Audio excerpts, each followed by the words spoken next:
ئەمڕۆ دەستپێکی ساڵی نوێی کوردی و یەکەم ڕۆژی بەهار لە تەواوی کوردستان سەرەڕای کەش و هەوای سارد کەسانێکی زۆڕیان لە سەیرانگاکان کرد.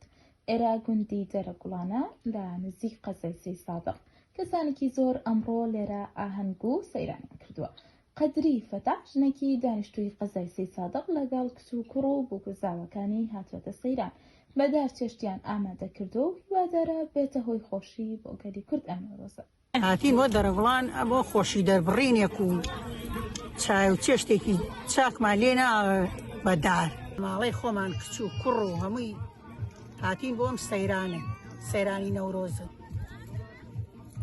جەماعەت هەمووی کوڕ و کچ و بنەماڵەی حاجی عەلی هەمووی بە زاوا و بە کچۆ و بە کوڕۆ.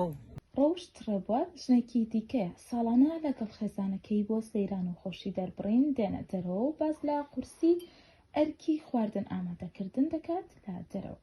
ئەمڕۆ لە 21 سێداوک و تەواوی ساڵەکانی کە هاتینەتە دەرەوە لەگەڵ خێزانەکەمان بۆ ئەوەی پێکەوە کەشێکی خۆش بەسەربەرین. هەرچەند کەش و هەواشتی کەشەکەی باراناویە بەڵام ئەلحەمدولیلا خۆشە.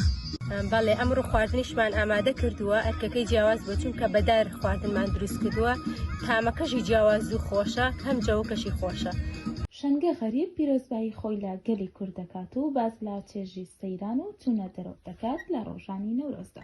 ئەمڕۆ یەکەم ڕۆژی نەورۆزە بۆ دەربڕینی خۆشی هاتوین بۆ سەیرانگایەکی نزیک سەی سادق.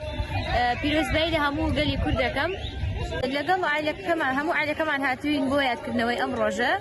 لە ماڵی شۆخۆ خواردنەکە هەر هەیە بەڵام لێرە تایبەتترە، خۆشترە. نەورۆز جژنێکی نەتەوەی کوردە.